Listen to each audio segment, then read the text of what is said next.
थे यार राजस्थान में, चाहे से उदयपुर वाटिका हो, जहां भी मुकदमे दर्ज हुए हैं वो 5 दिन के अंदर वापस लिए जाएं। जितनी मांगे हैं हम कर दियार की, उनको हम लेकर रहेंगे।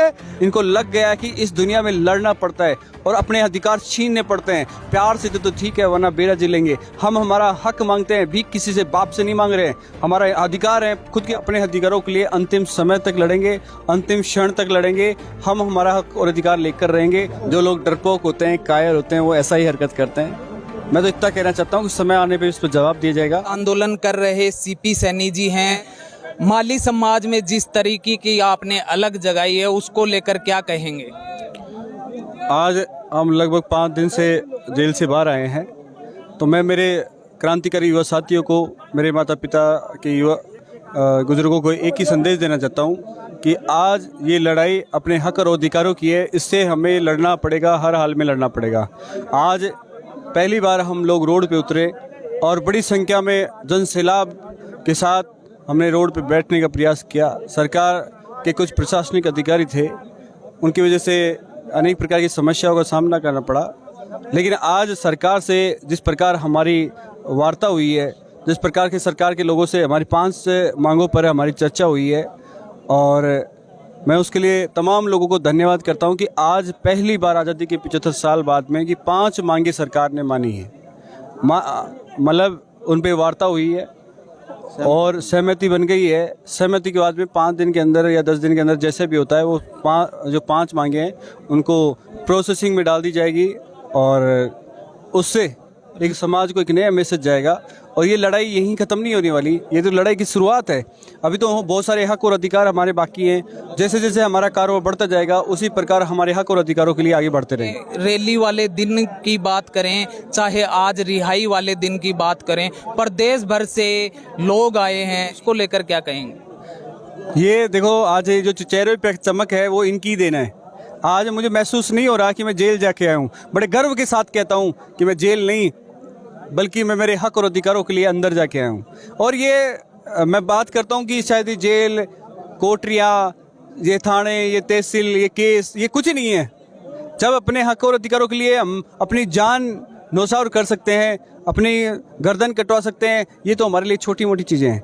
अपने हक के लिए, अपने अधिकारों के लिए अंतिम समय तक लड़ेंगे, अंतिम क्षण तक लड़ेंगे। हम हमारा हक और अधिकार लेकर रहेंगे, चाहे इसके लिए हमें किसी भी प्रकार का कदम उठाना पड़े, वो हम उठाने के लिए तैयार हैं। मैं फिर एक बार राजस्थान सरकार का धन्यवाद करता हूँ कि वो जल्द उन्होंने हमारी वार्ता से संतुष्ट हुए, हम उनसे और समझौता हुआ, और जल्द से जल्द वो इनको पूरा कर दें। अन्यथा फिर हम एक बार वापस आएंगे। और बड़े अब की बार जो आएंगे, अब की बार तो सिर्फ एक आंधी सी आई है, अब की बार पूरे तूफान के साथ आएंगे।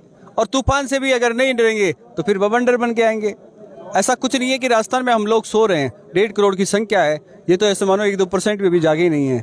आप देखिए, रात को 12 बजे जब हजारों की संख्या में लोग यहाँ बैठे हैं, 12 बज चुके हैं और 12 बजे यहाँ हजारों की संख्या में इंतजार कर रहे हैं अपने भाई का, तो इससे क्या अनुमान लगा सकते हैं आप? देखिएगा, जिस दिन सोए हुए पर पुलिस लाठीचार्ज किया, उसको लेकर क्या कहेंगे? जो लोग डरपोक होते हैं, कायर होते हैं, वो ऐसा ही हरकत करते हैं। मैं तो इतना कहना चाहता हूँ कि समय आने पे इस पर जवाब दिया जाएगा। फिलहाल क्योंकि 5 मांगों पे सहमति बनी है, तो मैं सरकार पे कोई ऐसा कमेंट नहीं करना चाहूँगा। 1-2 दिन के बाद में देखते हैं क्या, नहीं तो फिर सरकार के खुलेआम मोर्चे खोलेंगे। क्या फ़र्क पड़ता है, आर पार की लड़ाई लड़ेंगे सरकार से, और ढंग से आपकी मीडिया कॉन्फ्रेंस के माध्यम से ढंग से बोलेंगे। डर थोड़ी लगता है सरकार का। सरकार हमें खाने के लिए थोड़ी देती है, हमें तो हमारे हक और अधिकार चाहिए। प्यार से दे तो ठीक है, वरना बेरा जी लेके जाएंगे। से आप लोगों ने देखा है, रात के 12 बज चुके हैं। हमारे समाज बंधु जिस प्रकार से हम लोगों का स्वागत किया है, वो सभी धन्यवाद के पात्र हैं। साथियों, मैं बताना चाहता हूं, हम लोगों ने समाज, शोषित और पीड़ित समाज की हक और अधिकार की लड़ाई लड़ी है। और मैंने जिस समय कोर्ट में हमें पेश किया गया, उस समय कहा था कि हम मौत से भी नहीं डरते, समाज के काम के लिए सलाह के हमारा कुछ नहीं बिगाड़ पाएगी। और ये हकीकत है मित्रों। और यहाँ राजस्थान का सैनिक समाज जाग उठा है, जो 11 सूत्री जाग उठा है, जो 11 सूत्री मांगे हैं हम कर दियार की, उनको हम लेकर रहेंगे। और सरकार ने जिस प्रकार की सहमति जताई है, वो घोषणाएं करती है, नहीं करते हैं तो हम बैठकर एक आंदोलन की रणनीति बनाएंगे। जैसे सीपी भाई ने कहा कि आंधियाँ चले, तूफान चलेंगे, उससे बड़े कदम भी उठाएंगे। हम पीछे हटने वाले लोग नहीं हैं, हम सरकारों से घबराने वाले लोग नहीं हैं। हम समाज के लिए जिस प्रकार का भी समर्पण करना पड़े हम तैयार हैं। हमारे 84 साथियों ने जिस प्रकार का मनोबल वहाँ जेल के अंदर रखा, जिस प्रकार गीत गाकर और जिस प्रकार से नाच गाने गाकर समाज के प्रति उत्साह और उमंग बढ़ाई, और हमारे 84 वीर योद्धाओं ने ये एक सवर में कहा कि हमें सरकार 1 साल 2 साल के लिए अंदर डाले तो हम समाज के लिए संघर्ष करेंगे और हम समाज के लिए लड़ते रहेंगे। झुंझुनू जिले के उदयपुर वाटी की वहाँ भी कुछ लोगों पर नामजद मुकदमे दर्ज हुए हैं। आपकी रिहाई को लेकर वो लोग आंदोलन कर रहे थे, उसके लेकर क्या कहें? पहली मांग यही रखी है सरकार से, राजस्थान में चाहे से वो जयपुर का हो, चाहे से वो भरतपुर का हो, चाहे इसका हो, चाहे से यार राजस्थान में चाहे से उदयपुर वाटी का हो, जहां भी मुकदमे दर्ज हुए हैं वो 5 दिन के अंदर वापस लिए जाएं। अगर 5 दिन में उनकी चार्जशीट दायर नहीं होती है तो हम फिर रोड पे आने के लिए तैयार हैं। लेकिन अब की बार रोड पे ऐसे नहीं आएंगे, हमारे पास बहुत बड़ी रणनीति है। हम उसी प्लानिंग के साथ में और हमारी जो कोर कमेटी है उस निर्णय के साथ में, और हमारे साथ जो 84 क्रांतिवीर योद्धा, वीर योद्धा कहूँगा मैं इनको, जो कि जेल में जाने के बाद में भी अभी तक उन्होंने यही कहा था कि कोई फर्क नहीं पड़ता सीपी भाई, अरे हम जब गर्दन कटवाने आए हैं तो इन जेलों से हमें क्या फर्क पड़ता है। तो मैं सरकार को सिर्फ आपके चैनल के माध्यम से, जैसे आपने कहा है, तो सारे जितने भी मुकदमे हुए हैं वो 5 दिन के अंदर वापस ले ली जाएं। रणनीति बन रही है, वार्ता चल रही है और मुझे पूरी उम्मीद है कि सरकार इसको वापस ले लेगी।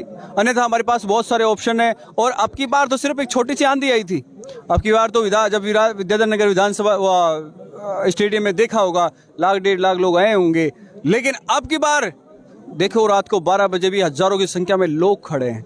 तो इनका ये मतलब समझिए कि ये कितने जागरूक हो गए होंगे। ये इनके भाई के प्रति समर्पित भाव नहीं है, बल्कि ये अपने हक और अधिकारों के लिए समर्पित हो चुके हैं।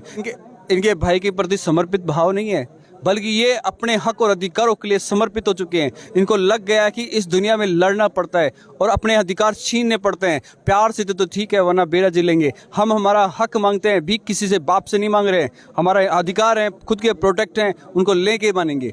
प्रदेश के मुखिया आप ही के समाज के हैं, लेकिन वो लगातार वार्ताएं कर रहे हैं, विफल होती नजर आ रही हैं। कहीं ना कहीं सकारात्मक रुख उनका भी नहीं लग रहा, क्या कहेंगे? अभी मुखिया से हमारी बात हुई है, सकारात्मक चर्चा हुई है और मैं उनका धन्यवाद करता हूं कि हमारी 5 मांगों पे सहमति बनी है। लेकिन वो 5 मांगों पे जो सहमति बनी है उसको जल्द से जल्द घोषणा करें, अन्यथा हमें और कोई दूसरा रास्ता ढूंढना पड़ेगा। हमारी कोर कमेटी तैयार है, हमारे 84 जो क्रांतिकारी वीर योद्धा हैं वो तैयार हैं। अनेक प्रकार की रणनीतियां बना के हम तो बैठे हैं, आर पार की लड़ाई लड़ने के लिए बैठे हैं। हम जब जेल जा सकते हैं तो एग्जाम देने में हमें को डर लगता है क्या? हमें 1% भी डर नहीं लगता, ऐसा नहीं है। मुख्यमंत्री जी ने हमसे वार्ता की है, हमारी कोर कमेटी से वार्ता की है, बहुत ही संतुष्टपूर्ण है और इस खुशी में हमारी 5 मांगे मानी गई। तो कहीं भी मुखिया का कहीं गलत रोल नहीं है। वक्त आने पर बता दिया जाएगा और क्या स्थितियां रहती हैं, क्या परिस्थितियां रहती है, उसके हिसाब से आगे की लड़ाई चालू होगी। इनका साफ कहना है कि अगर इनकी जल्द से जल्द मांग और भी नहीं मानी गई, 5 मांगों पर सहमति बन चुकी है, अगर नहीं मानी गई तो बड़े आंदोलन का रूप लिया जाएगा और प्रदेश भर के माली